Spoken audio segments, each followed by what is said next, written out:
Hello and welcome back to the House of Hoosier podcast presented by the Field of 68 Podcast Network. If you're listening or hearing and watching this and it looks a little bit different, it's because it is. It's because I'm hosting for the first time. This is Ian Plaskoff with you, joined by Austin Platt. And another reason why this is different, we're joined by our good friend, Zach Browning, senior writer for thehoosier.com. Zach, welcome to the show. Thank you so much for having me, both of you. I'm excited to chat some Indiana basketball tonight. Now, Austin, I'm hosting for the first time. You had the first few, but um, happy to switch up the roles a little bit, see how it works differently, and we'll go from there. But we'll start out with where Indiana is right now, and then we'll dive into how Indiana got there. So obviously, computer rankings are the big conversation come March. So we look at the computer rankings. Indiana's 39th in the Ken Palm, 54th in the net, 36th in the Bart Torvik, and 31st in the Evan Miyakawa rankings, kind of in the same general area. And then you look at the AP poll, you've got 30 votes. Outside of the top 25, they're in that 40 range, I believe. Just want to ask, like, early in the season, I mean, if you look at the Ken Palm, Indiana is between, let's see, Indiana is between Memphis and Arkansas, with Georgia and Texas two away, so not too bad there. If you look at the Bart Torvik, VCU in Texas, Pittsburgh, Ohio State slightly above Indiana there, so starting to get into the Big Ten territory as well. And then the Miyakawa rankings, Ohio State and Pittsburgh sandwich Indiana as well. Just want to hear, I mean, it is early in the season, and these computer rankings are obviously going to change as teams change and as the season progresses. But early on, opinions on where Indiana stands so far. I think Indiana's in good shape. All things considered, as bad as Atlantis was, Indiana I think has rebounded well, and they've started to really figure things out. And I think with the way that the Big Ten schedule will shape up and the way Indiana is playing headed in, is presumably winning those last two non-conference games. Who knows what's going to happen Friday against or tonight, I should say, against Nebraska. But I think Indiana's fine. Like they're figuring things out. I think Mike Woodson is starting to understand which lineups work and what doesn't work, and I think he knows what the defensive identity of this team is and who the best defenders sometimes are. So.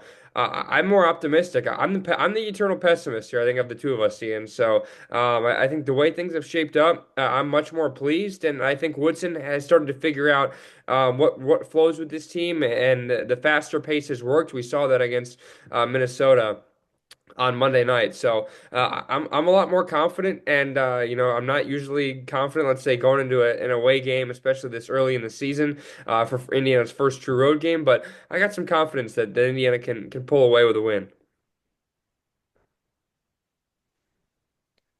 Uh, you know, I'm more, as you said, optimistic throughout this whole early part of the season. I mean, everybody's complained about, the lineups and different players and that are out on the floor at the same time and combinations and pace. This is still, I mean, it's a long season. We're in December. We got plenty of time.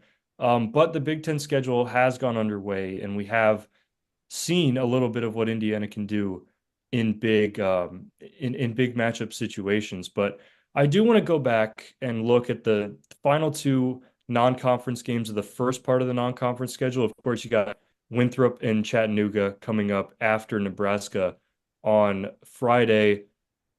Starting with Sam Houston State, I mean, 97 points. It's going to be a good day, but 71 on the defensive end, not great. It was a strong performance from the guards and the bench, Luke Goody in particular. And I want to start with Luke Goody because he has really changed what this Indiana offense can look like. Found his three-point shot in that Sam Houston State game, 5 for 7 from three. And he really spaces the floor for India, and it was pretty evident throughout the past three games. Yeah, Luke Goody is a player that really epitomizes what Mike Woodson's trying to do this year. And Indiana basketball this year is trying to kind of act like a chameleon, I would describe. But they've got those two bigs, obviously, that start with Umar Ballo and Malik Renew. So those guys are obviously going to look to dominate down low in the paint. But then Indiana also has a kind of different identity where they like to play a little bit faster. They like to get out and run. You see that with Miles Rice. You see that with Cannon Carlisle as well. But then you've got that idea where one big versus two big, those types of different lineups. And I think that's where Luke Goody really excels. That's where a guy like Mackenzie Mbako really excels when they can kind of act as a three or the four for a quote unquote smaller lineup for Indiana, playing alongside just one of Umar Ballo or Malik Renew. I think that's really where you see the value of a guy like Luke Goody. He was fantastic against Sam Houston State, not just on the floor. That's the other thing with Luke Goody and the other big thing that he provides. He's a veteran. He's been at the Big Ten level his entire career, of course, started with Illinois, but he's a leader for this Indiana team, both on and off the court. So whether he has a good game and he's putting up 5 threes and scoring 18 points, whatever it is, or whatever it was against Sam Houston State, Luke Goody's always going to provide value to this basketball team. It's just sometimes and some nights it won't necessarily show up in the box score. And I think that in Atlantis, there were a lot of struggles on the leadership end. There was not a lot of energy, not a lot of focus on the games that were being played. But every time the camera cut to the huddle, you would see Luke Goody being vocal. I mean, there was the one picture of him in the huddle where you see Mike Woodson on the outside of the huddle looking in as Goody's talking to his teammates. And he's really been that consistent guy all year. I mean, he said, I think it was last week, that it was his childhood dream to play for Indiana, wear the candy stripes. So every time he steps onto the floor at Assembly Hall or wherever Indiana's playing, he's going to be giving it his all. And I think this team needs more of that. I know, Austin, you've been kind of critical of that throughout this whole season. I think it all stems, the growth of leadership stems from Luke Goody, and I'm starting to see it spread throughout the rest of the roster. Yeah, his effort has really increased, and you can tell that when the shots do fall, it's big. And I think defensively, he's made some strides this year. He had a really good stretch against Sam Houston State, a good plays on the defensive end as well. Always diving for the loose balls. So obviously, there's still work to do on that end, but I think overall you can start to see it in his game, and emotionally he's kind of invested in that and playing with that energy on the floor. Whereas you could, if he was missing shots, you couldn't tell that he was excited. And then when he gets to the bench, okay, he'll be that vocal leader. But I think on the floor he's doing that as well. Even maybe when the shots aren't falling, I think now he's just feeling more confident because he has one or two of those good games under his belt. In this game against Sam Houston State, I mean, Goody stepped up. Miles Rice had 19, Malik Renew 18, and Baco 13. It was another one of those quiet days from Umar Bala where he only took 3 field goal attempts. But again, like we said, it's not that big of a deal if Indiana doesn't need to use Balo because this team is built to take on different archetypes depending on who they play. I mean, Sam Houston State was one of those faster paced teams. They like to play more out on the perimeter, and Balo wasn't necessarily needed for that. 8 points, 6 of 10 from the free throw line, 7 rebounds, and a block. But again, he made a positive impact, didn't necessarily need to be the focal point. Yeah, I think it was only 19 minutes that Umar Ballo played in that game, and it's what Mike Woodson spoke about after this most recent game. He talked about just looking at the game and seeing what Indiana needs and then going to that sort of lineup, whether it's a game against Sam Houston State where they're going to chuck up a lot of threes, so you don't necessarily need Ballo as a rim protector and as a presence down low defensively.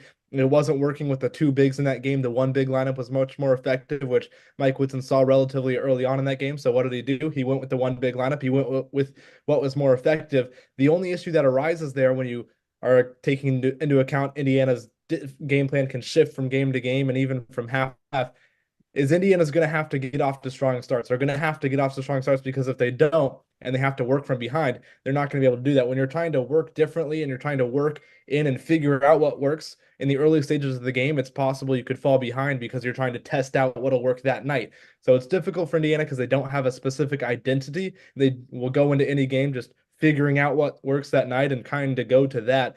So it's important for Indiana in the future and as the games keep rolling on to get off to those hot starts because at the end of the day, Indiana doesn't know what's going to be the key for that game, whether it's going to be pushing the pace, whether it's going to be dominating down low, or whether it's going to be one big or two big lineups, Indiana's going to be able to change, but that change can't happen unless it doesn't work to begin the game, I guess is what I'm trying to say. I think that's been one of the more interesting topics throughout this whole part of the early part of the season at least, is how Indiana can look like a completely different team game to game. Like it's got to make them hard to scout to some extent. Because you look at a game like Minnesota, which we'll get to, and this was just all about the bigs. It was all about the paint. And you go back, like you said, Zach, about Sam Houston State, and this is a team that doesn't really put pressure on the big, so you don't really need to push back there. You want to get your guards involved, and that's exactly what Indiana did. One more thing from this Sam Houston State game is the bench points. I mean, it was led by Luke Goody, but Bryson Tucker chipped in with 8, Anthony Leal 4, Ja'Kai Newton 4, and 36 bench points, I think, is the highest of the year so far. And that's been a number that has been continually increasing throughout recent weeks, um, in part to Goody coming out and then Bryson Tucker stepping up as well. But Indiana's benches seem to find its groove a little bit starting with this game. The bench is, I think, the biggest thing that I've really liked, and it's multiple guys can have performances like they did.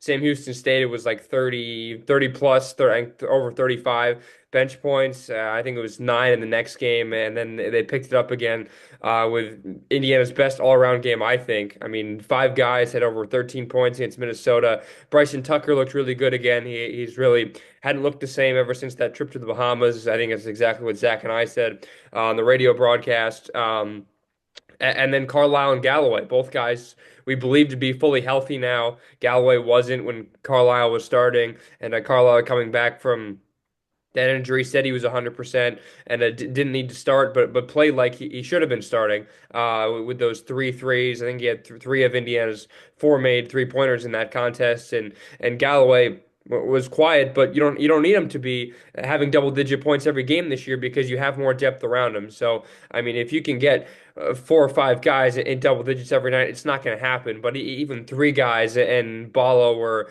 Renew or Mbako has a great game. I mean, Mackenzie Mbako has been relatively quiet these last few games. The percentages have dropped a little bit for him from beyond the arc, but just the bench having like I think 3 really reliable guys in Goody, Tucker, and then one of Carlisle or Galloway that can have a night like they did really makes this team that much deeper and I think harder to scout as well on both sides of the floor because there was that lineup, and Zach, you mentioned this on Monday night. I think it was Goody, Carlisle, Tucker, I think Ballo, and someone else that defensively really slowed Minnesota down because the first 8 minutes of that game, nobody could stop scoring, and Indiana finally needed to find a lineup that could do that. And it was 3 of the guys off the bench who you wouldn't expect to provide a defensive spark. That's exactly what happened, and then Indiana from there was essentially coasting.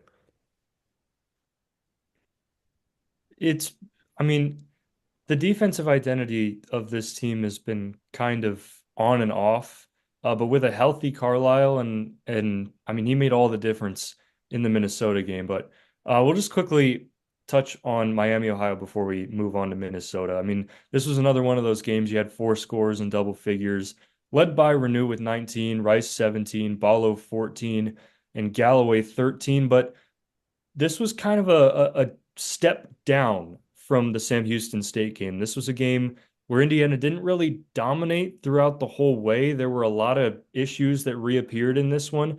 I mean, it does read on the final scorecard as a 19-point victory, but I mean, there were some issues. First with the bench points, Luke Goody had all 9 bench points for Indiana, and the only other bench player to take at least a shot was Bryson Tucker, who went 0 for 4. Yeah, and I think this game, it again goes back to the lineup versatility that Indiana has. You kind of saw it in the previous game against Sam Houston State. It was all about the one big lineup. That's what dominated for Indiana. In this game against Miami of Ohio, the one big lineup wasn't working. That's what Mike Woodson tried to go back to for much of the first half and into the second half as well. And it took until the 9-minute mark of the second half, that's really when this game turned and when Indiana was able to pull away. It was just Umar Ballo on the court. He was the one big playing for Indiana. Then Malik Reneau comes back into the game. They switch to that two big lineup with 9 minutes to go. And all of a sudden, Indiana goes on an immediate 11-0 run. And I think it just, again, it depends on what Indiana needs at that current moment. And what Malik Reneau is able to bring is he's able to bring a matchup problem if you're a team like Miami of Ohio that has nobody that can guard Malik Reneau. There's very few teams, at least in the non-conference portion of the schedule for Indiana, that can guard both Umar Ballo and Malik Reneau. It's just too much of a problem down low with their size, their strength, and their ability to just score in and around the basket. Then you got to think about the offensive glass as well. So again, it goes back to Indiana and finding what works for that night. And that night it was Malik Reneau and Umar Ballo. They were dominant in the paint. And then it was a good job by Mike Woodson to recognize that. Yes, it took until the 9 minute mark of the second half for that lineup to really be seen in its full force. But it was a good job of Mike Woodson to recognize that, go back to that two big lineup, and then a good job of Indiana and their guards force feeding and spoon feeding Ballo and Reneau down low. That's where the force feeding can really work. And it was really a death by a thousand cuts kind of situation with Miami because they just didn't have enough guys to commit fouls. That was the issue. And where Woolfolk, the Rutgers transfer, he was quiet. I think he fouled out in 19 minutes. Ian Elmer didn't provide much, although he's a guard. I mean, they were just kind of throwing guys out there. Reese Potter was relatively quiet. He was, I think, the only 7-footer on that roster. And Peter Suter had like 42 points the game before or something like that. He only had 9, and he had some open looks. But Indiana realized that, all right, you push the ball, and you just get the ball in the paint. The fouls are going to happen. Indiana got to the free throw line quite a bit in this game, 19 times, made 14 of them. So, I mean, it was just at that point, I was like, all right, if Indiana can just get Miami in foul trouble, they'll just essentially beat themselves, and that's exactly what happened. And it was really only at that 9 minute mark and those two media timeouts where Indiana was able to just kind of pull away and ride into the sunset with a win. But I think still the biggest thing is before halftime, I think we've seen Indiana really struggle and allow teams to go on runs to make the game interesting. There have been way too many times where even if in the first 5 minutes Indiana plays well, in the first 5 minutes Indiana doesn't play well, whether they go up by double digits, they haven't been able to extend it past 12 or 13 in the first half, and that allows teams to stick around, and especially with the number of three-pointers that Indiana is giving up as a team, it's close to 30 attempts, that is 30 attempts, and if the percentages are anywhere between 35 and 40%, that's going to be a problem just because the volume for IU isn't there. So you allow teams back into games because of the 3-point attempts. And if a team gets hot in a 5 minute stretch, then oh well, at halftime you kind of have to go back to the drawing board and figure out what happened. To what Woodson said the other night, you have to go back, figure out what happened, how you got that big lead, and continue doing that instead of changing things up. And it started with him with the lineups, and I think he's figured that out, which I think was the biggest step into why the heck is Indiana going into halftime. And everyone's like, oh, at the end of every first half, even though the number of fans at Assembly Hall have kind of dwindled in these last few games for a variety of reasons. But regardless, Indiana's figuring things out. It's just at the end of halves, I think they've allowed teams back into it. Once you go up double digits, get it to 15 or 20 and don't have to sweat it in the second half.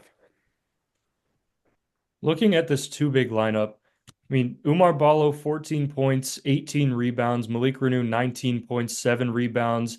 They combined to go to the free throw line 12 times, shot efficiently. And those are all the numbers that you see. But I think the most important thing that came out of that two big lineup, especially in the second half, was the defense. And that is also a compliment to the guards out there with them as well. But in the second half, I mean, this does account for the whole second half, not just that last 9 minutes. But Indiana held Miami to 31% from the field, 7 of 30. And I think here we go on the and the whole game, Miami was 3 for 12 on layups. I mean, if that doesn't tell you about the defensive presence down low that Ballo had, along with Reneau, along with the wings and the guards out there, and what worked for that game, I don't know what does. And I think that was the perfect lineup for that game.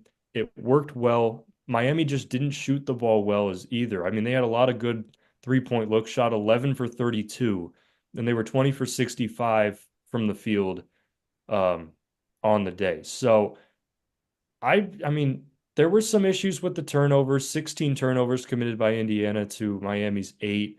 But the rebounding saved them there, 46 to 29 on the glass. a lot of positive things to take away. If you guys have any final thoughts on the game, the win 76-57 over Miami, Ohio. My only other thing would just be that this game against Miami of Ohio really depicted the growth of Malik Renew and also the skill set that Umar Ballo has. Ballo worked a lot in the short roll in that pick and roll game. He was rolling around the free throw line around floater territory, and he had 6 assists, tying a career high in assists against Miami of Ohio. Umar Ballo 6 assists.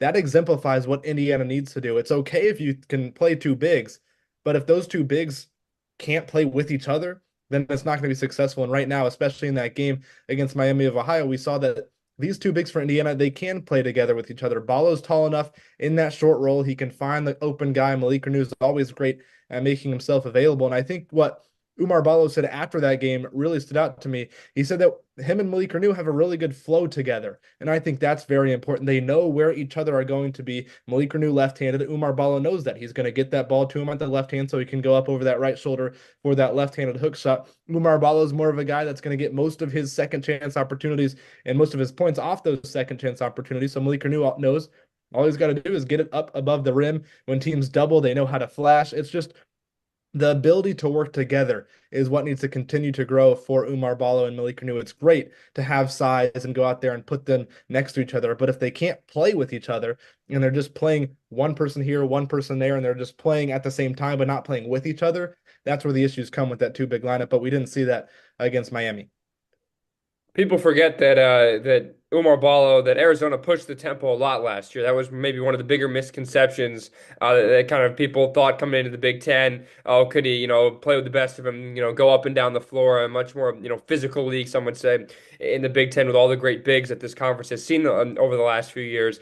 And Ballo can do that on the pick and roll as long as Indiana does well, guarding the double off of off of those screens and making sure you get the ball down low, go up top and make Ballo go up for it, and then make that extra pass to Renew or vice versa. But both are able to work well off the pick and roll, which I think maybe something that when Khalil Ware in past years would come up, he wouldn't be as quick getting down to the basket, even with those long strides. So I think that's just a misconception that people had coming into the year and maybe don't have anymore after watching Ballo the last few games. But just understanding the spacing and each other's strengths really works out. But still rebounding, you can't give up more offensive rebounds to a team like Miami, Ohio, for as thin as they were in the front court. That's the only thing I still have to say. You should not be giving up more offensive rebounds. It's still those spells where teams will get 3 or 4 chances just because IU can't rebound, and when one goes up for a block, no one else is there to box out or put a body on him. So, but other than that, I think things are working out well, and the two bigs is definitely working because Indiana at times is pushing the pace. I think we saw that on Monday against Minnesota. On the offensive rebounds, 12-9 in favor of Miami. And then one final stat for Umar Ballo, which I think encapsulates it all, plus 29 when he was on the floor. We'll move on to the first Big Ten game of the season, 82-67, a win over Minnesota. And it really felt like the first game all year where it was a complete, at least 35 plus minutes of dominant basketball on both sides of the floor. I mean, the first part of that game up until I'll give it maybe the under 12 in the first half, maybe just the under 16, but there was just a lot of shot making going on, not a lot of defense, but Indiana hung in there. They were making shots, staying with Minnesota. Biggest thing for me though, big round of applause for Kanan Carlisle and Bryson Tucker off the bench. They were the game changers for me in this game, especially Carlisle on both sides of the floor. He set the tone and him and Tucker really helped carry Indiana to victory in this one. And I think another big thing, you mentioned Kane and Carlisle, you mentioned Bryson Tucker, they were great, but they were allowed to play with a little bit more pace than we've seen so far this season. This was a game coming in where it was really going to be determined by who was able to control the pace. Minnesota came in ranking 363rd out of 364 Division I teams in tempo. We knew Minnesota was going to try and slow down the pace. We knew they wanted to play slow and make it kind of a grinded out game, and Indiana just simply didn't allow that to happen. They were getting stops, which is step number one, getting stops and then transitioning that into offense. It was another moment in the game that really stood out to me. It was Miles Rice this time, 60 seconds in, to the second half of play. Miles Rice grabbed a defensive rebound, and 4 seconds later, he was 94 feet down the other side of the floor, laying it in at the glass. That's the type of speed that he brings, and it's the type of speed that Indiana was missing with Kanan Carlisle out. I think he's such a big and pivotal player to this Indiana team. Yes, he didn't start, but he's going to get a lot of minutes. He's probably Indiana's best perimeter defender. And if you're a team that wants to run, it's a lot easier to run when you get stops and don't have to take the ball out from underneath the basket after each possession. So he's going to be important. We saw it in the game against Minnesota. He's going to be important not only because of his perimeter defense at the point of attack, but because he's another guy that Indiana trusts with the ball in their hand that can push the tempo and make the right play in transition. But to me, the Minnesota win for Indiana was all about tempo. We saw the Hoosiers play with the pace that Mike Woodson and the team has really been preaching all season long. And just one more tidbit on Cannon Carlisle. It was after the game, Ben Johnson in his post-game press conference, the head coach for Minnesota, said that Cannon Carlisle brings the juice. He brings the juice. The juice is sometimes what Indiana is lacking in some of these games. Not effort, but juice. Just somebody to push the tempo and push the speed of the game and put the onus on the other team. Indiana sometimes lacking that with Cannon Carlisle back in the lineup, whether it's starting or coming off the bench. The Hoosiers have that in him. Yeah, I mean, I felt like this was a perfect mix of what Indiana has done throughout different games in the season, where at some points they play slow and do the high-low action with the bigs down in the paint. Sometimes it takes a while for them to get in that set, but in this game, it felt like a good mix of fast-paced guard play and then also dominance down low. I mean, you look at Ballo again, 18 points, didn't miss a shot, 5 for 5. He was 8 for 11 from the free throw line. Then Malik Renew, 16 points, 7 of 10 from the field, and 2 for 4 from the free throw line. So efficiency down low. And then you also had, with that tempo, you had shots on the perimeter, you had good mid-range shots and layups. You see Carlisle with 14 points, he made three threes. Bryson Tucker made 6 shots, 16 points on the day, and some free throw attempts for him as well. Indiana got to the free throw line, and that's in part to the tempo you were talking about, Zach. 29 free throw attempts. Now, they only made 18, which isn't great, but getting to the line 29 times is impressive in its own right, but you pair that with 42 points in the paint, 32 bench points, and let's see, 18 fast break points. It's just a perfect recipe for success. Yeah, I And mean, I think Indiana played the way they wanted to, and the free throws, I think, is another big thing against this Minnesota team, which has kind of been all over the place to start this year. They've been bad themselves from the free throw line. They've been poor from 3-point land, and it's essentially like, all right, it's just Darson Garcia, and then kind of who else can step up, and nobody really stepped up in that way. Garcia had 22 points, although it was kind of a quiet 22. He had a solid first half. It was a little bit quieter in the second half, but I mean, overall, 24 total fouls on Minnesota. Indiana was shooting free throws for the rest of the half at like the halfway point of both halves, and that was the biggest thing where you're able to just give the ball and be like, all right, we'll put him at the free throw line. He was 8 of 11 for free throws. I mean, if you're telling me Indiana's 18 for 29, great, you're probably assuming Ball went to the line 15 times, missed 8 of them. Okay, fine, it's an Umar Ball night. No, he made 8 of them, and nobody else could step up and make up from the charity stripe. Trey Galloway was 1 for 4, had just 1 point overall, but again, this is Indiana sticking to a game plan. You know what? We'll get the ball down low. We'll make it work. Minnesota was in foul trouble. They had 3 guys with 4 fouls, and nobody else could really step up and contain. Once again, Ballo and Renew, 18 and 16. Bryson Tucker, obviously someone else who can be a force down low. He had 16 as well. The way that he and Carlisle have complemented each other off the bench when they're in the game at the same time is really something that I have liked, and just the ability for Tucker rather to take a mid-range shot. Mike Woods is like, hey, he knows that no one really scouts mid-rangers anymore, and to have someone like that helps. And we even saw Luke Goody, the one basket he made, he was off the inbound, curling and made a long two. From the corner. So it's just little things like that go a long way. And I think complimentary basketball is something we saw once again. Only 3 guys coming off the bench. I think this is the first time we could really say this is, I think, what Indiana's identity is going to be. Only 3 guys off the bench. Leal obviously healthy, didn't play. We learned today Gabe Cupps underwent a procedure, so he's going to be out for the foreseeable future. And no one else has really dealt with injury now that Carlisle is back. So with only three guys coming off the bench, sure it's going to be a short bench, but you trust all three of those guys to come up and make big plays. And with Tucker, Carlisle combining for 30, and Goody had a solid 19 minutes in there. Not his best game by any means, but still provided some good minutes, and the ability to give guys rest is very important. You know, Rice only 21 minutes and 2 points, Galloway 26 minutes, well below their season averages. So complimentary basketball. I think this is the first look of what Indiana is really going to look like this year. And if someone else can make free throws other than Umar Ball, then great. The hell, you're taking that every day of the week. And I think the biggest thing with that, you talk about the complementary basketball there, Austin.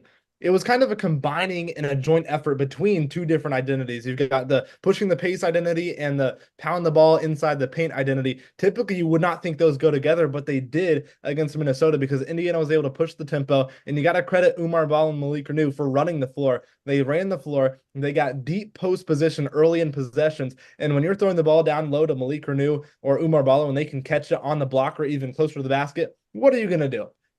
I can count on one hand how many bigs in the country are going to be able to stop Umar Ballo or Malik Renew without fouling them inside that painted area if they can catch the ball that deep. So you got to credit those two for running the floor because they were able to combine the pace and getting up and down the floor rather quickly with the pounding and in the paint. And I think that was the biggest thing. We saw Indiana not only run, but run and then get the ball down low and really put it to Minnesota. I think this is what I was talking about after the Bahamas trip, where we were kind of ripping on Indiana for not playing well against non-Big Ten opponents. And I was like, this team is built for the Big Ten. This is how they play in the Big Ten. This is why they struggle in non-Big Ten games. And this is the exact blueprint of what I was talking about with that. And you got two bigs. The Big Ten is played at a slower pace than the ACC or the SEC. It's played differently. And Indiana kind of jumped on that and switched from what they usually do with giving into that slow pace, picked up the tempo, but still maintained their identity with those two bigs. Now, it's really hard to do that against an SEC team, an ACC team, Big East, Big 12, because they play faster, more on the perimeter, and out on the wings. The Big Ten is so condensed and so much about brute force basketball, physical play, and defense that if you pick up the pace, especially against a team like Minnesota, it's going to be really easy to score. And I mean, you look at the shooting numbers in this game. Indiana shot 56% from the field. The leading scorers in Ballo and Renew, 5 for 5 and 7 for 10. Bryson Tucker was 6 for 10. Caden Carlisle, 5 for 8. I mean, Indiana's offense was really not having too many issues at all. And all it took was really picking up the pace a little bit against a Big Ten team, but doing what you usually do in the Big Ten just a little bit faster.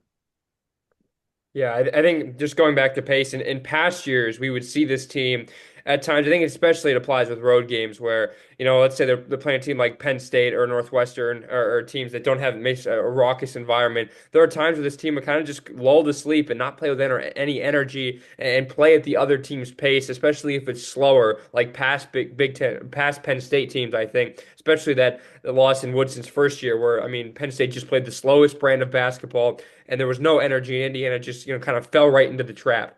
And other instances, on the road, a team like Nebraska, a team that could, score a bunch in a short time, they play to that, quick speed and turn the ball over a bunch. You're playing Iowa and they want to score a bunch and push the pace. Indiana would do that and not and play to play to the game of their opponent and not play their own game. And I think Indiana is figuring out, especially in this game, they didn't want to do that, and they let a crowd which really wasn't into the game for too much, especially in the beginning. Although there was a ton of offense, it wasn't all for Indiana, but.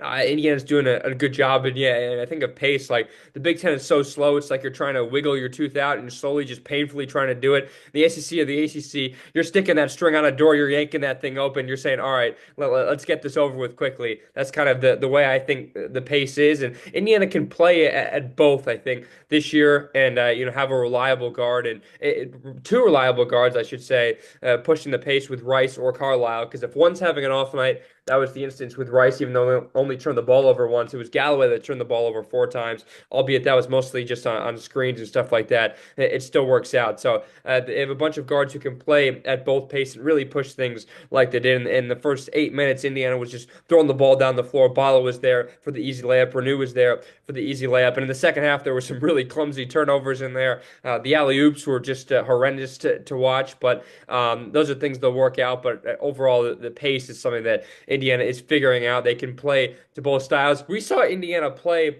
Tennessee, obviously one of those teams that's going to want to play quicker, and it worked out. And they scored some. They scored a lot of points, albeit obviously that was the first exhibition game. Had to work a lot of things out, and it was not their best brand of basketball. But we've seen it work for IU. They can play fast. Keep doing that in situations where you need to. But in road games, you got to be a little more careful not to play into the crowd and completely just drown yourself with turnovers.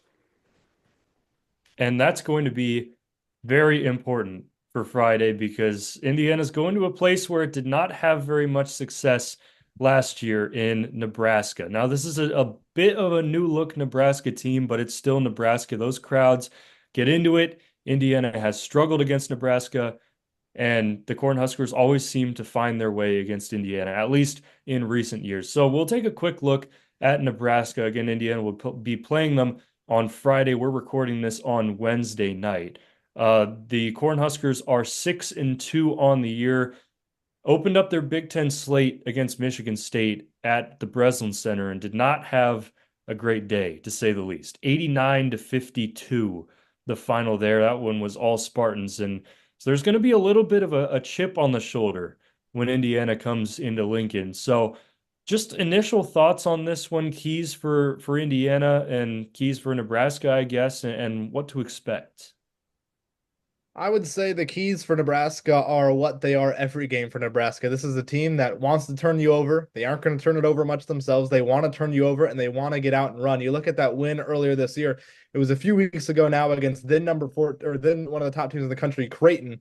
And they turned Creighton over 17 times. They were really able to lock down the paint. Ryan Kalkbrenner, who might win Big East Player of the Year this year, had one field goal attempt in that game. Nebraska knows what they're wanting to do defensively. They have a game plan. They're going to try and shut down your best player. But you see a team like Creighton, yeah, they have Pop Isaacs, but there's not much other depth and talent on that team outside of Kalkbrenner and Isaacs. You look at a team like Michigan State, who just destroyed Nebraska. They have talent. You've got Xavier Booker down low. If you try and shut him down, well, Jaden Akins, Jace Richardson, they've got plenty of talent and plenty of guys that can score elsewhere. So I like the matchup with Indiana because Indiana's got so many different ways they can beat you. It's not just one thing. Nebraska can take away one thing. Sure, Indiana can just go to something else. If Nebraska wants to take Umar Ballo away, they're going to be hard pressed to find a matchup for Malik Renew. If they want to take away the guards and keep those guards around the perimeter, not let them penetrate, well, then get ready to try and double and triple team on Umar Ballo and Malik Renew down low.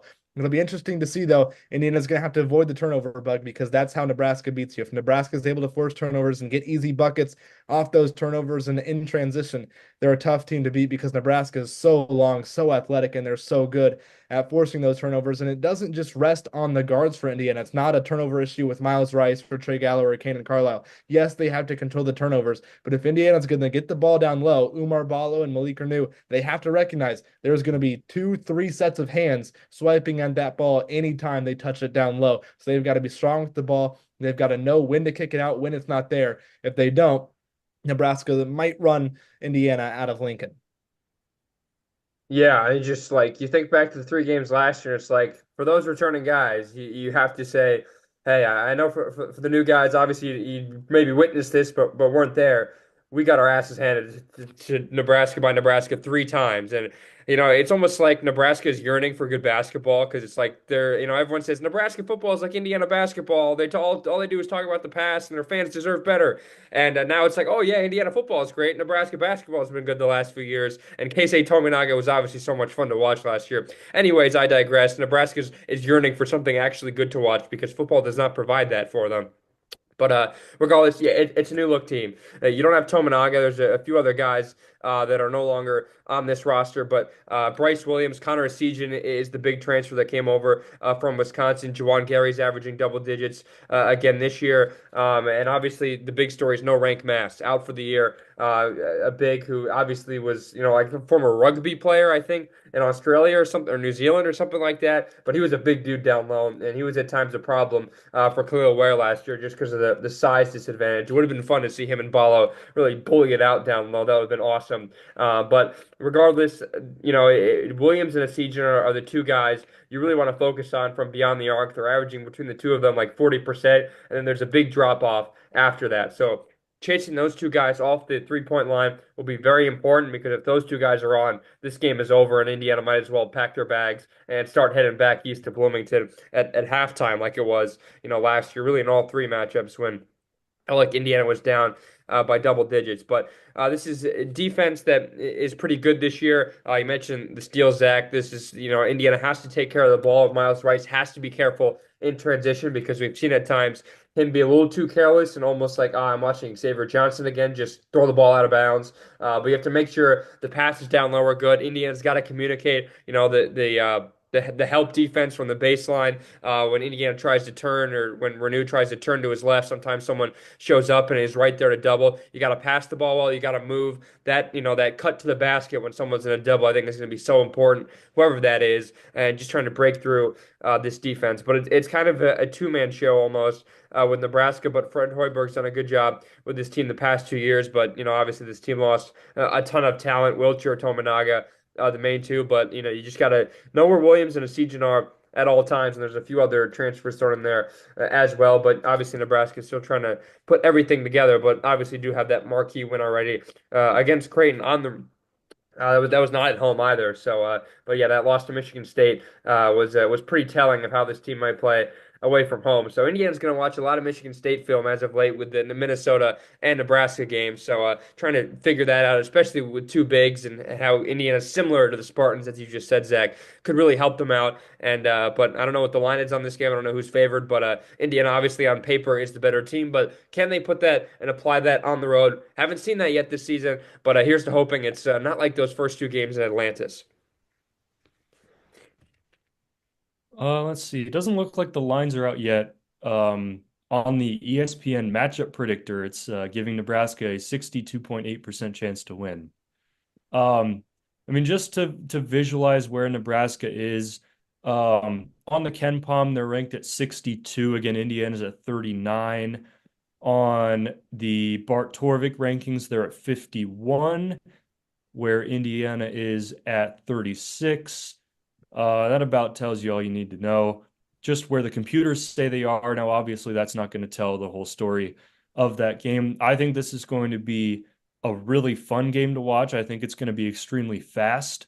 It's going to be really important for the guards. I mean, you look at Rice and Galloway, they had off nights against Minnesota. That cannot happen against Nebraska, kind of like what you were saying, Austin. I mean, Rice and Galloway combined for 3 points and a few turnovers. I know Galloway had 4. It's going to be up to them to control the pace of the game, control the offense. And if Indiana can do what it did against Minnesota, where you can mix in that two big lineup, dominate in the paint, but also keep that tempo up, I think that'll give the Hoosiers a good chance to win. So as we're starting to wrap up, final thoughts, takeaways, concerns, questions as Indiana heads in to one more Big Ten game, a couple non-conference games, and then the rest of the Big Ten slate. I would just leave it at, it's important for Miles Rice, Trey Galloway, Kanan Carlisle, those guys to be good offensively and not turn the ball over. They also have to be good defensively, though. Austin talked about Bryce Williams and Connor Essegian. Those are two guys you cannot let get hot from three. You got to funnel into the basket, and when Umar Ballo's on the floor, Umar Ballo will deter them from making shots at the rim. Umar Ballo's as good of a rim presence in the Big Ten as there is. So if you can run those couple of guys that can knock down threes off the 3-point line, Umar Ballo is going to have a field day down low, swatting shots left and right. Then on the offensive end, Austin was exactly right. Once that ball gets down low, you've got to be able to cut. You've got to have off ball movement. You cannot be a bystander against this Nebraska team. This isn't a Nebraska team you can just isolate one side of the floor on and just throw the ball like a regular entry pass down low to Ballo or Renew. There's going to have to be cross screens. There's going to have to be actions that are set up to get Indiana the ball down low to Ballo or Renew. We'll see what Indiana can do as long as they don't turn it over and as long as they're able to shuffle and kind of push Williams and Asijan to the rim and force him into Umar Ballo, I think Indiana will have a good job and do a good job and do enough defensively that they'll be able to score on the offensive side of the ball and do enough to win this game. Yeah, quicksand is the word I've always kind of used with this team. On offense, no one should be stuck in quicksand. Everyone should be moving. Even Luke Goody had a few like good cuts to the basket baseline. You're going to need something like that just to disrupt this Nebraska defense. I think with this IU team this year is that they don't need to overhelp as much. I think on drives to the basket because Bala is so good and such a big presence down low. So which obviously allowed for the open three-pointer. And this year, I think there's been a lot more just isolations and shots naturally coming from three-point land for opponents, which I think you're fine with, rather than open threes, which have fallen in past years, which is why the non-conference schedule was just so pathetic and just so tough to watch. It almost kind of reminds me of the first road game last year, where Indiana went to Michigan. I think that was the first true road game last year as well, if I'm not mistaken, right around this time, middle of December. Obviously, Indiana won that game. It was a game we didn't realize how bad Michigan was going to be. But we figured Indiana should win this game. But in past years, Indiana doesn't win this game. I think that's kind of the difference. And this year, obviously, starting 2-0 would give you such a big boost to go into the year and finish off 2024 strong. So, you got to play your own game. You can't let the crowd get into it. I don't know what Nebraska's schedule looks like as to how many fans there are. I don't know if the students are still there. I know a lot of schools have finals week this week, which Indiana does not. So who knows if people will be headed back home, although obviously Nebraska is such a big in-state that maybe they'll just stay for a Friday night game. And you think Indiana coming to town, there'd be a good reason to stick around for a Friday night game on Fox. But it's a game Indiana, I think, on paper should win. Do they put it together? Obviously, that's the big question. And 40 minutes will allow us to find out. Yeah, I think this will really show what this Indiana team is made of. It's not necessarily the hardest matchup that they've had up to this point, but I think it's the most important because it's a chance to go up to 2-0 in the Big Ten, chance to keep your momentum strong, get a nice road win. And I mean, Austin, we've been talking early about starting out the year, what, 13 and three, something like that. I don't remember what exactly it was, but needing to get off to a good start before heading into the Big Ten slate. So again, Indiana, Nebraska, Friday the 13th. That's interesting. Just noticed that. Friday the 13th, scary hours, 8 p.m. in Lincoln on Fox. So again, Zach Browning with us. Thanks, Zach, for joining.